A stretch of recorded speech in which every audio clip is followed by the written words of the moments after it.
You know this feeling even if you have never named it. The conversation ends. The room is quiet, yet your mind keeps talking. You replay your words, adjust your tone, imagine better explanations, clearer justifications, stronger defenses. Not because you were wrong, but because something inside you is restless. There is a subtle pressure to be understood, to be seen correctly, to prevent others from drawing conclusions you cannot control. This pressure is exhausting, and most people mistake it for caring too much or being too kind. In truth, it is something else. The exhaustion does not come from the situation itself. It comes from carrying a responsibility that was never yours. You feel tense not because someone misunderstood you, but because you silently believed it was your duty to fix their perception. Every explanation becomes an attempt to manage the future, to soften judgment, to secure respect before it is taken away. And the more you explain, the weaker you feel, not outwardly, but inwardly. Something in you shrinks every time your peace depends on someone else's approval. This video is not here to teach you how to speak better or argue smarter. It is here to help you notice the moment your strength quietly leaks away, the moment you trade inner stability for emotional relief.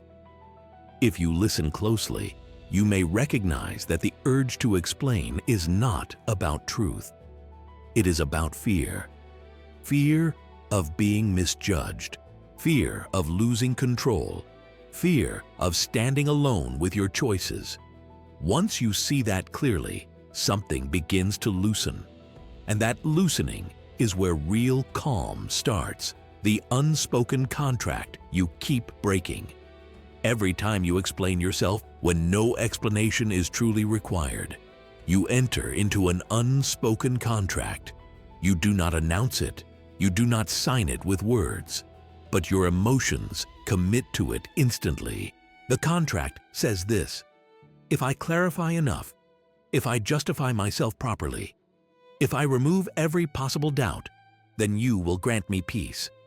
You will understand me. You will not judge me. You will respect me. And in that silent agreement lies the source of your exhaustion. The other person never agreed to this contract. They did not ask for it. They did not promise anything in return. Yet you keep paying its cost. You invest energy, time, emotional exposure, and self-explanation, hoping to stabilize something that was never yours to manage. Each sentence becomes a small act of negotiation. Each clarification carries an unspoken request for approval. Not approval of facts, but approval of your right to exist without tension. This is why explaining feels urgent. It is not driven by logic. It is driven by anxiety. Anxiety about being misunderstood. Anxiety about losing control of how you are perceived. Anxiety about future consequences that exist only in your imagination. The mind tells you that if you explain now, you can prevent discomfort later. But this is a lie the mind repeats when it cannot tolerate uncertainty. Explaining becomes a psychological transaction. You give something of yourself in exchange for emotional relief. You hope that if the other person accepts your explanation, the inner pressure will dissolve. Sometimes it does, briefly, but the relief never lasts, because the real problem was not misunderstanding. The real problem was that you handed someone else authority over your inner state. Respect does not emerge from explanation. It never has. Respect emerges from coherence, from calm consistency, from a person who does not rush to defend their position because they are already grounded in it. When you over-explain, you do not look thoughtful. You look uncertain. Not uncertain about the facts, but uncertain about your own standing. And people sense this immediately, even if they cannot articulate it. This does not mean you should never explain yourself. It means you must recognize the difference between communication and emotional pleading. Communication is deliberate. It is measured. It serves a purpose. Emotional pleading is reactive. It is driven by discomfort. It seeks to relieve tension by transferring responsibility for your peace onto someone else. When you explain from a place of emotional need, you leak power quietly. Gradually, you begin to associate calm with external agreement, and once that association is formed, every disagreement feels like a threat. Every silence feels like rejection.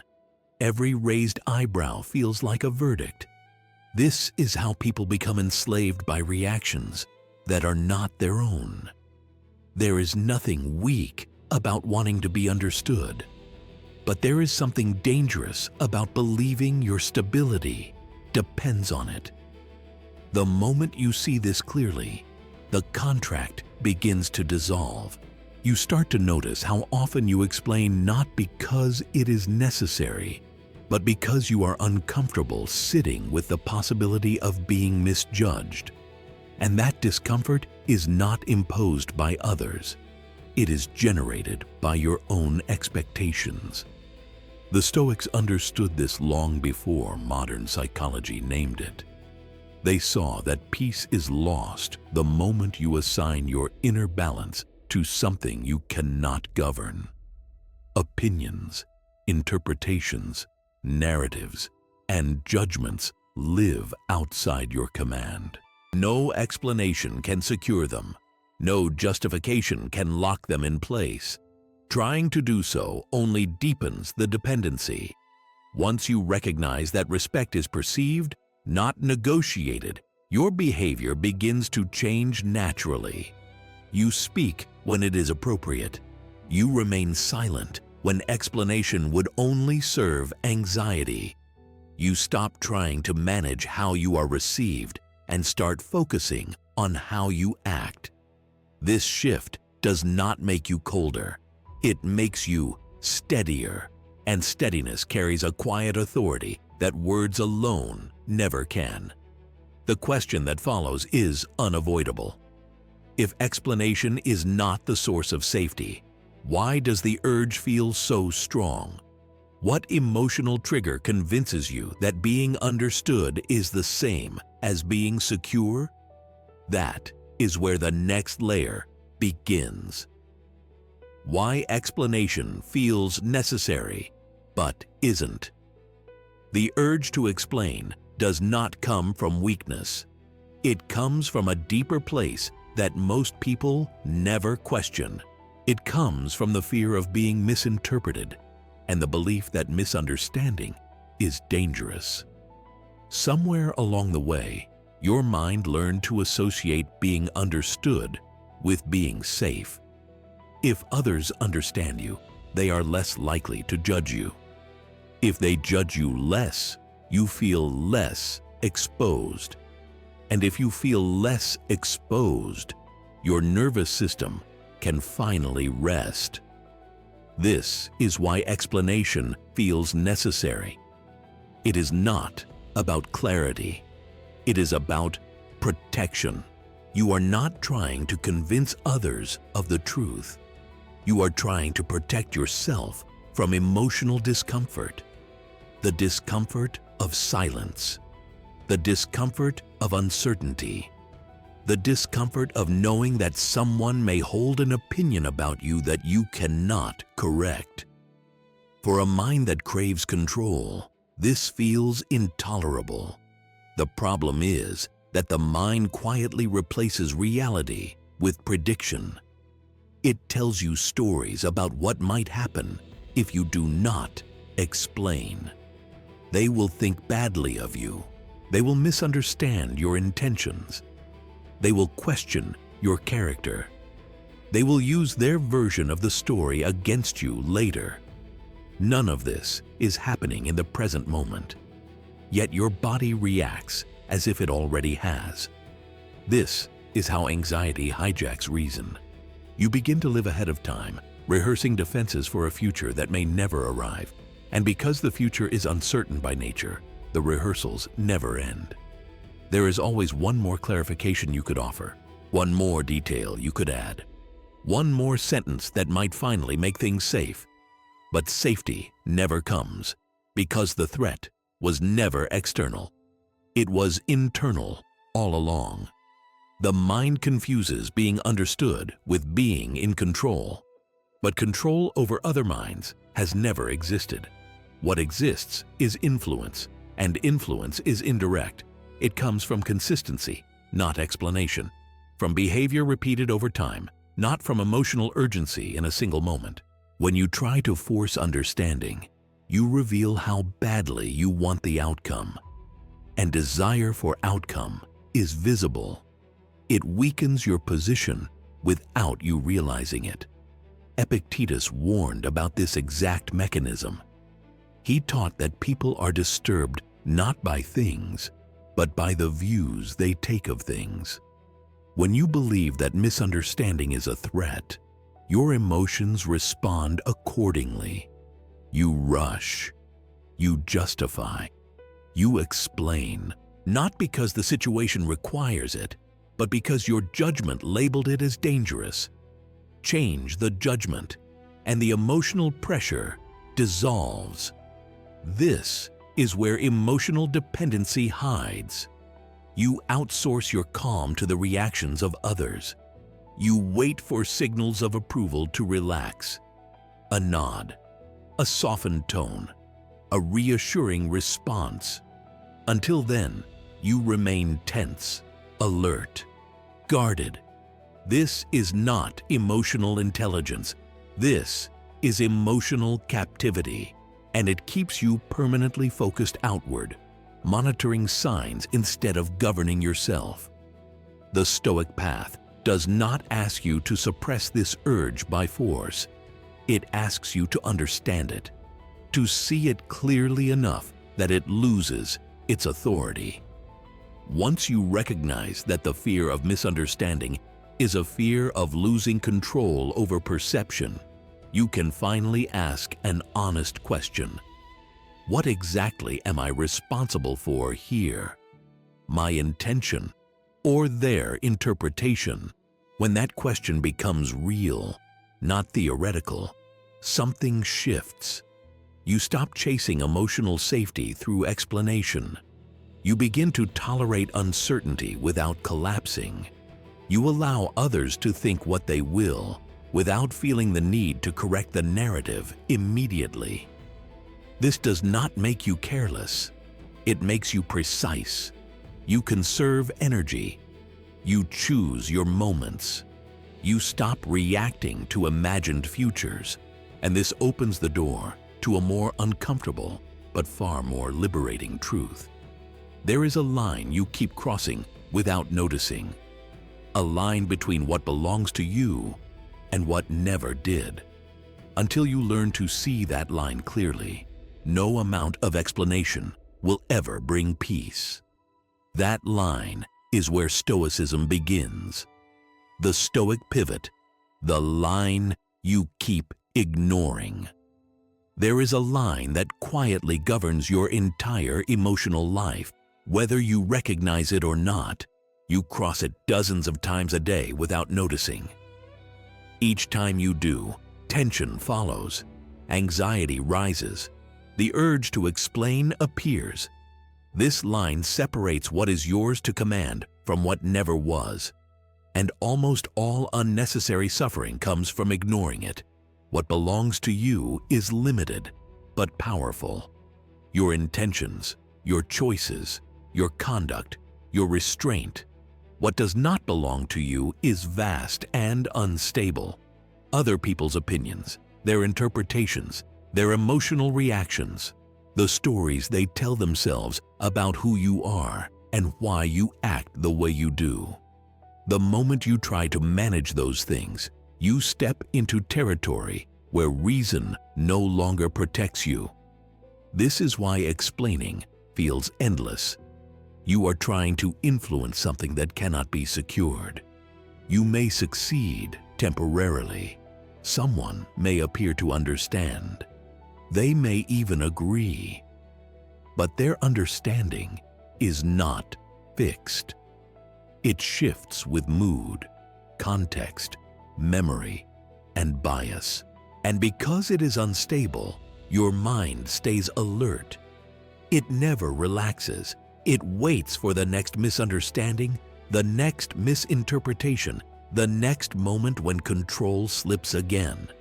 The Stoics saw this with brutal clarity.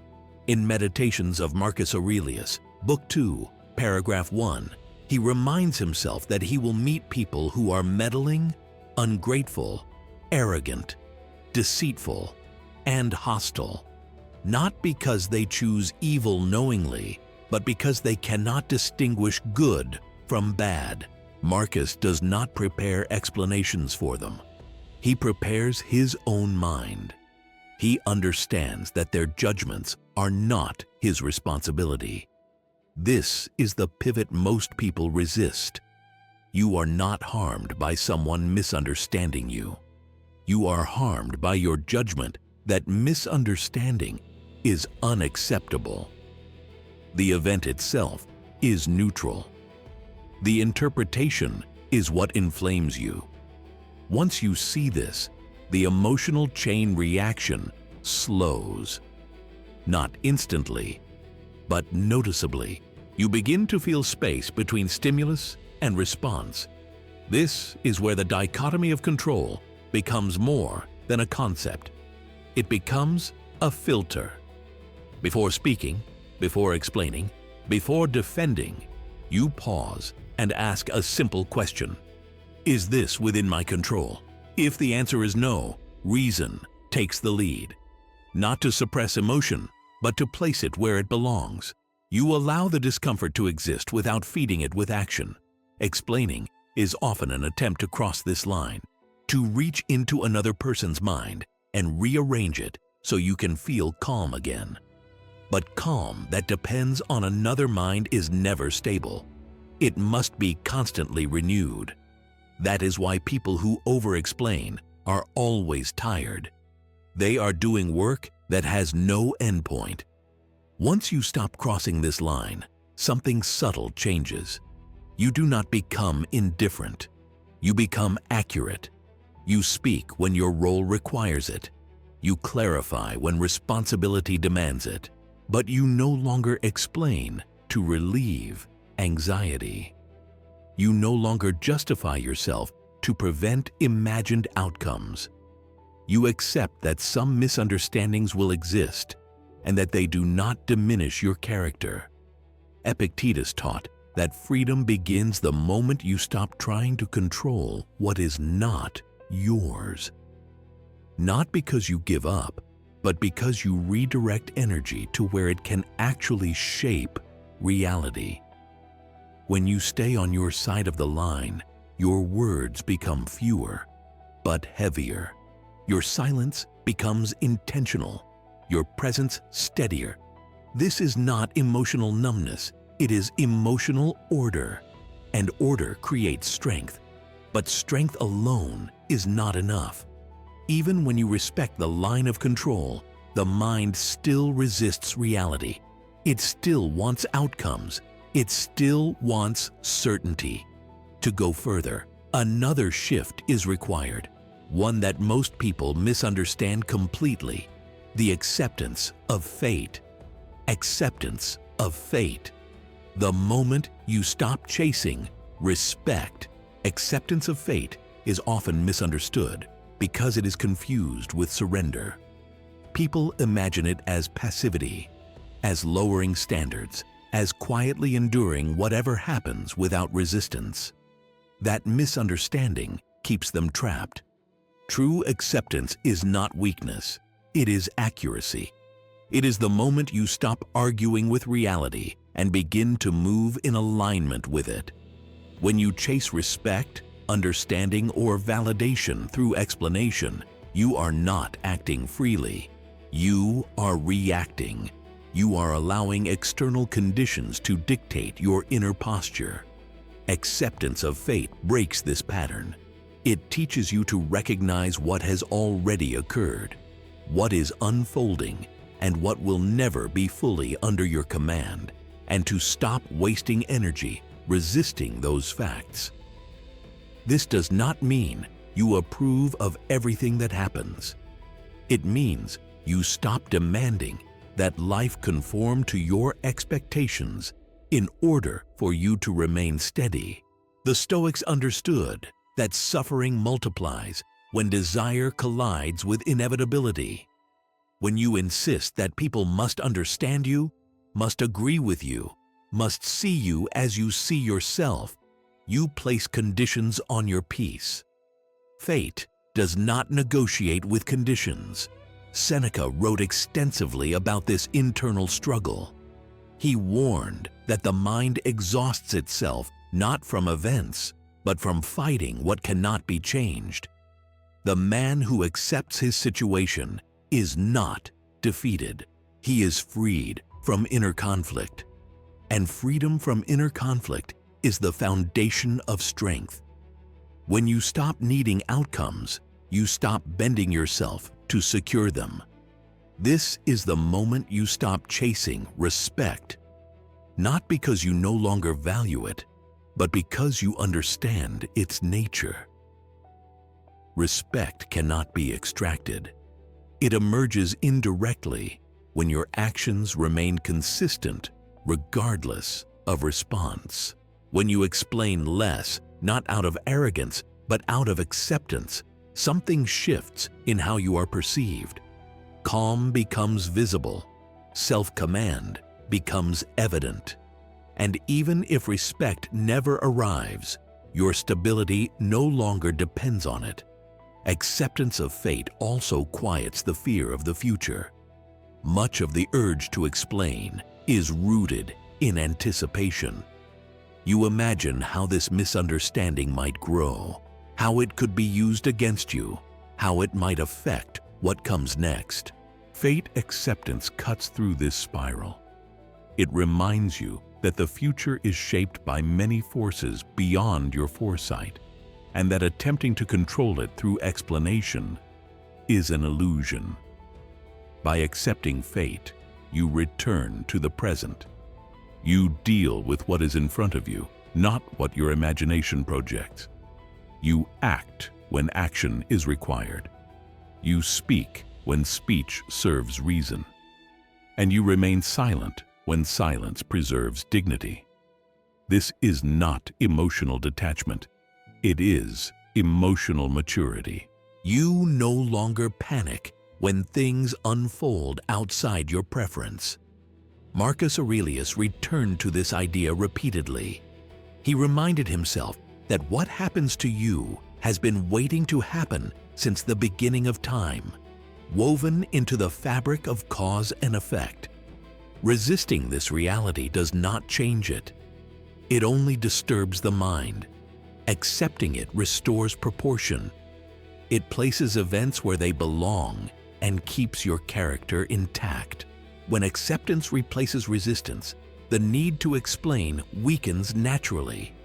You no longer feel responsible for correcting every narrative. You allow reality to stand as it is. You focus on your role within it. And this produces a quiet confidence that cannot be argued with, because it does not argue at all. Yet acceptance alone is not enough. Without reason, acceptance can slip into resignation. Without clarity, silence can become avoidance. The Stoics never separated acceptance from rational governance. They knew that emotion must be ordered, not erased. That is the next step.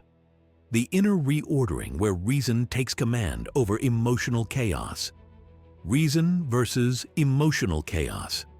The inner reordering. Emotion becomes chaos when it rules without oversight. Not because emotion is wrong, but because it was never meant to govern. When emotion leads, everything feels urgent. Every reaction demands expression. Every discomfort insists on immediate relief. This is why the urge to explain is so forceful. Emotion does not tolerate delay. It wants resolution now, even if that resolution weakens you later. Reason works differently. Reason creates distance, not cold distance, but measured space. Space to observe what is happening without being swallowed by it. Space to decide whether a response is necessary or merely soothing. When reason takes its proper place, emotion does not disappear. It becomes informed. It becomes proportional. It becomes useful rather than destructive. The Stoics never taught emotional suppression. They taught emotional governance. Epictetus was explicit about this. He did not tell his students to eliminate feeling. He taught them to examine the judgments that give emotions their force. When you feel compelled to explain, reason asks a simple question. What judgment am I holding that makes this feel necessary? Usually, the answer is revealing. I believe silence will harm me. I believe misunderstanding is dangerous. I believe I must fix this now. Once reason names the judgment, emotion loses its absolute authority. The feeling is still present, but it no longer commands action. This is where silence becomes powerful. Not passive silence, chosen silence. Silence backed by understanding. You are no longer silent because you are afraid. You are silent because reason has assessed the situation and found no obligation to react. This is an inner reordering. Emotion moves from the throne to its proper seat. Reason does not dominate by force. It governs by clarity. It reminds you that urgency is not the same as importance, that discomfort is not the same as danger, that explanation is not the same as virtue. When reason governs, timing changes. You no longer rush to fill every gap with words. You allow pauses to exist. You let situations breathe. This alone alters how others experience you. Calm unsettles those who expect reaction. Restraint commands attention without demanding it. And more importantly, your nervous system begins to settle. You are no longer in a constant state of readiness, waiting to defend yourself. Marcus Aurelius practiced this discipline relentlessly. In Meditations of Marcus Aurelius, Book 4, paragraph 24, he reminds himself that the mind has the power to withdraw from disturbance by retreating into itself, not by escaping reality, but by reasserting rational order. The disturbance was never in the event, it was in the unexamined judgment. When reason governs emotion, explanations become optional rather than compulsive. You explain when it serves truth or responsibility. You remain silent when explanation would only feed anxiety. This discernment is what most people lack. They speak not because the moment calls for it, but because their emotions demand release. Reason teaches patience, and patience restores dignity. This does not make you rigid. It makes you flexible in the right way. You are no longer pulled by every stimulus. You are not dragged into defending yourself against every perception. You choose where to invest attention, and attention, when disciplined, becomes strength. This inner order has consequences. Fewer words, fewer regrets, less mental replay, less future-oriented fear. You stop rehearsing conversations that never happened. You stop preparing defenses that will never be needed. Your energy returns to the present, where it can actually be used. When reason governs emotion, silence stops feeling like loss. It starts feeling like alignment. You are aligned with your values, your role, your limits. And alignment creates a presence that cannot be explained away It must be felt. This is where the shift becomes visible, not just to you, but to others. Without trying, without signaling, without posturing, which leads to the next realization. When you stop explaining, something changes around you, not dramatically, not immediately, but unmistakably. What changes when you stop explaining? When you stop explaining yourself unnecessarily, the first change is internal. It is subtle, but decisive. The constant inner dialogue begins to slow. You replay fewer conversations. You feel less compelled to prepare future defenses.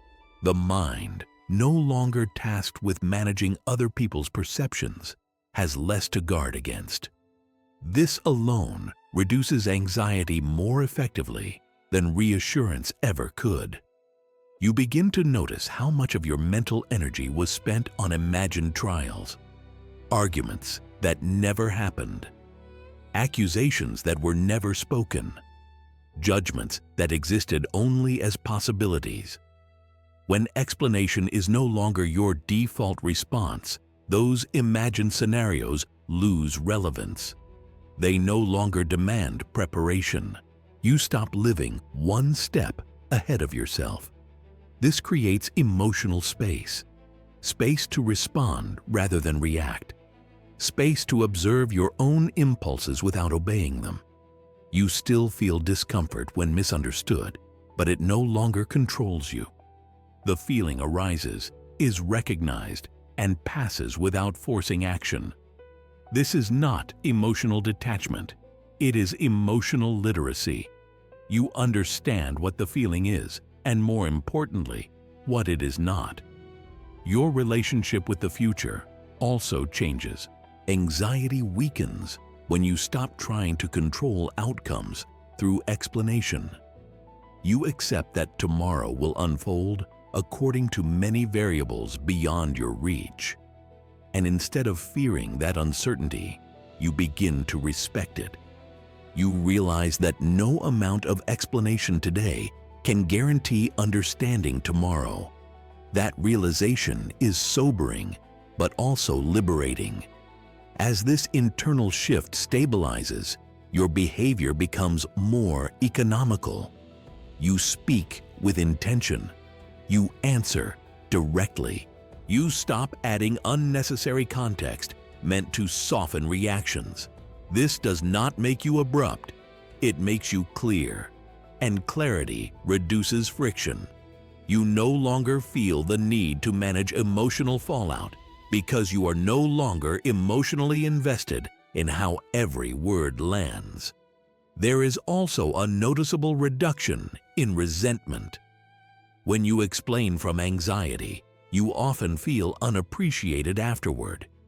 You gave effort, vulnerability, and energy, yet received nothing in return. When you stop explaining unnecessarily, that cycle breaks. You no longer feel cheated because you are no longer making silent emotional investments. Your sense of self becomes quieter but firmer. You do not need witnesses to validate your decisions. You do not need immediate feedback to confirm your worth. This steadiness is not loud. It does not announce itself, but it is felt, especially by those who are accustomed to emotional negotiation. The Stoics warn that a life driven by reaction is a life scattered. When you remove compulsive explanation, your life begins to consolidate. Fewer mental threads pull at you. Fewer external opinions demand resolution. You are not indifferent to others, but you are no longer governed by them. This change does not promise social ease. Some people will feel unsettled by your restraint. Others may project meanings onto your silence. But because your peace no longer depends on their interpretation, these reactions do not destabilize you. You remain grounded in your own conduct. What emerges is a steadier presence, not because you have mastered technique, but because you have reclaimed attention. And attention, when disciplined, becomes authority. Not authority over others, but authority over yourself. This internal authority prepares you for the final understanding. Why restraint is not only calming, but commanding. Why silence, when chosen deliberately, carries a weight that explanation never can. That is where the journey ends. The quiet authority of non-explanation. Authority does not announce itself. It does not rush to clarify, defend, or correct. It settles into a person slowly as a consequence of inner order. When you stop explaining yourself, something shifts in how others relate to you, not because you demand respect, but because you no longer ask for it. This is the quiet authority most people misunderstand. People trust what does not plead. They sense stability in those who are not shaken by misinterpretation. When you explain excessively, you signal that your position is fragile, that it requires reinforcement. When you remain composed without explanation, you communicate that your foundation is already set. This is not a performance. It is a byproduct of self-command. Calm consistency speaks louder than words because it removes negotiation from the interaction. You are no longer trying to convince. You are simply being. And this unsettles those who are accustomed to emotional bargaining. Silence creates space. In that space, others project meaning. But because you are no longer trying to manage that meaning, you remain untouched by it. This is why dignity grows in proportion to restraint. Dignity is not pride. It is alignment between inner values and outward conduct. When your actions match your principles consistently, explanation becomes unnecessary. Your behavior explains you over time, without urgency, without defense. This is how trust is built, not in moments, but across patterns. The Stoics understood that reputation follows character the way a shadow follows a body. You cannot grab it directly. You cannot force it into place. You walk your path, and it forms naturally. When you stop chasing how you are perceived, you paradoxically become more grounded in who you are. And grounded people are felt before they are understood. Marcus Aurelius warned himself against performing virtue for display. He reminded himself that it is enough to act rightly, regardless of recognition. When you internalize this, explanation loses its appeal. You no longer feel compelled to narrate your intentions. You trust that what is consistent will be seen, and what is not seen is not a loss. There is also a deeper layer to this authority. It is not about how others respond. It is about how you respond to yourself. When you refrain from unnecessary explanation, you confirm to yourself that your judgment is sufficient. You stop seeking external confirmation to validate internal decisions. This strengthens self-trust, and self-trust is felt immediately in posture, tone, and presence. This is why silence, when governed by reason, is never empty. It is full of intention. It signals boundaries without aggression. It communicates confidence without display. And it preserves energy that would otherwise be wasted in emotional transactions with no return. Not everyone will like this version of you. Some will feel challenged by it. Others will test it. But because you are no longer operating from emotional need, those reactions do not pull you off center. You remain steady, not because you are indifferent, but because you are aligned. This is the coherence the title points toward. Never explain yourself does not mean never speak. It means never abandon your inner order to soothe external discomfort. When your life speaks through consistency, explanation becomes redundant, and respect, when it appears naturally, not as a reward, but as recognition. What remains is a final question, one that does not ask you to change your behavior outwardly, but to examine your responsibility inwardly. A question that stays with you long after the words end. What is actually being asked of you? What is actually being asked of you is not silence, withdrawal, or emotional distance. What is being asked is honesty about responsibility. You are asked to see, without excuses or dramatization, where your responsibility begins and where it ends. This is the discipline most people avoid because it removes a familiar comfort. The comfort of blaming circumstances, reactions, or misunderstandings for inner unrest. You are not responsible for being perfectly understood. You are not responsible for correcting every interpretation. You are not responsible for managing the emotional reactions of others. The moment you accept this fully, not intellectually but practically, a weight lifts, not because life becomes easier, but because you stop carrying what was never yours. What remains firmly within your responsibility is your character, your judgment, your restraint, your willingness to act according to reason rather than impulse. The Stoics never promised peace through control of the world. They promised stability through governance of the self.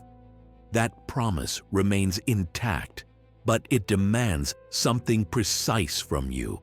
It demands that you stop confusing explanation with virtue. Most people explain because they want relief. They want tension to disappear. They want reassurance that they are safe, accepted, or justified. But relief obtained through others is fragile. It must be renewed constantly. Relief obtained through alignment endures. When your actions reflect your values, you do not need to narrate them. You live them. This is why the final question is not about communication, but about ownership. Each time you feel the urge to explain, you are faced with a choice. You can act from fear of misjudgment or from trust in your own judgment. You can attempt to control perception, or you can return to your role and fulfill it well. You can trade inner order for temporary comfort, or you can keep your balance and let discomfort pass. Marcus Aurelius returned to this discipline repeatedly because he knew how easily the mind drifts outward. He reminded himself that it is enough to do what is right, that everything else, praise or blame, clarity or misunderstanding, belongs to the realm of indifference, not because it is meaningless, but because it is not his to command. Finally, the question that stays with you is simple, but uncompromising. It does not ask you to change who you are. It asks you to stop abandoning yourself in moments of uncertainty. When the urge to explain arises, pause and ask, calmly and without judgment, is this mine to explain or mine to live? That question, asked consistently, reshapes your posture toward life. You stop reacting to shadows. You stop rehearsing defenses. You stop negotiating your peace. You begin to move with quiet precision. Not louder, not harder, but clearer. And clarity, once established, does not need explanation.